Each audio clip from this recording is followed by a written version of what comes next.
What's up, Nail Geeks? I am back with Glisten and Glow's Cornucopia of Thanks collection. This is her fall set and features 4 cream polishes.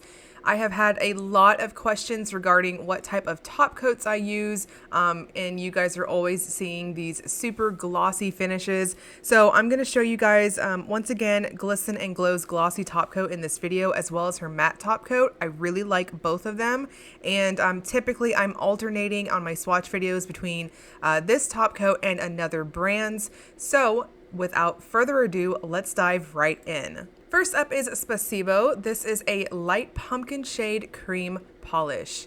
So each of the 4 polishes in this collection are based off of different languages to say thankful, and this one is Russian. So really cool. I did not know that.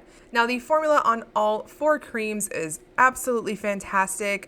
I think opacity can be reached between 2 and 3 coats depending on your nail length and how you polish and all of that.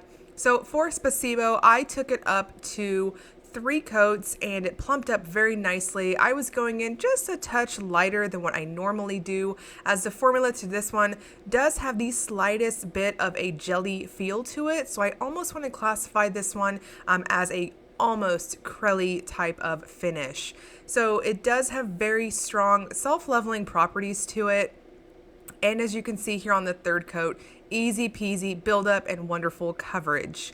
Now real quick, just for this one, I'm going to show you guys how I apply the top coat. This is Glisten and Glow's glossy top coat. It is a quick dry. It dries down fast enough that I can pull up my latex between polishes when I am on swatching marathons, and it dries down super glossy, as you guys have been seeing on pretty much every video over the last several weeks, and it gives you that nice plump appearance, especially for creams. And now here I'm going to show you guys applying the matte top coat. I did have someone ask me how I specifically apply my top coats. So just for the sake of being quick, and I always try to be straight to the point on my videos, I'm just going to show you guys the top coats on this first one, and then the others I'll just show you guys my full hand shot, because again, I'm always trying to be really straight to the point on my swatches. So here you can see it dried down. It does dry down quite harsh for a matte top coat, and honestly I thought all 4 polishes looked fantastic mattified. And next is Bedang. This is Dutch actually, and is a light periwinkle shade cream polish. I really love these types of shades. They definitely give me this original Pacific blue type of vibe. Very lovely. And this one also has that creamy, very self-leveling formula to it, with that very slight jelly type lean. So there's a bit of a squish factor as you're applying. And once again, for opacity, I'm going to suggest between 2 and 3 coats, depending on how you polish. And this one is so stinking lovely. I absolutely adore it. And then going in with that glossy top coat, you can see it's that plump effect. Very, very lovely. I think this shade is so stinking flattering. I think all 4 are going to look fantastic on any skin tone. Now this one mattified was my absolute favorite. I really like this one matte, and that's coming from someone who is incredibly picky on matte finishes. I typically gravitate towards glossy, but I loved this one. And next is Gracias. This is a medium deep green with a touch of a teal shade cream polish. So again, I would consider this one of those hybrid type of creams. So we've got a touch of that jelly-like feel, but definite smooth formula, easy peasy, stays exactly where you put it.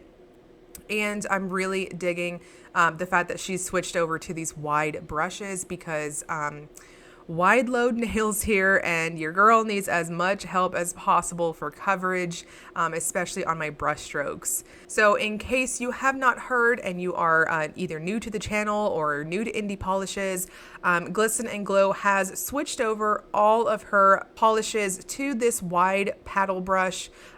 Really one of my favorite types of brushes. I prefer these as I have very wide nail beds, and her top coats have the normal, somewhat skinny like brush still, but her colored polishes will definitely have the paddle brush.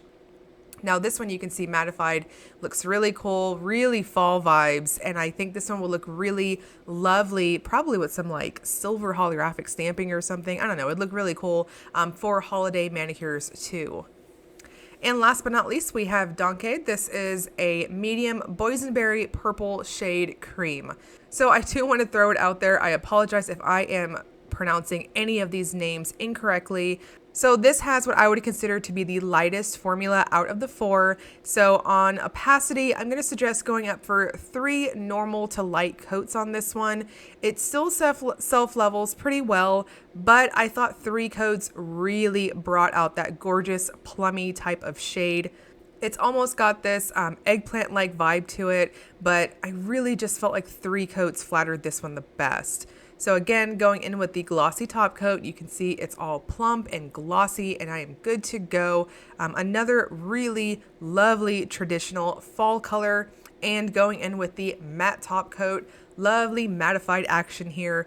Excellent mattifying power from that top coat, and I am good to go. Now, the Cornucopia of Thanks collection is currently available. You can grab them for 10 a piece or 35 for the set.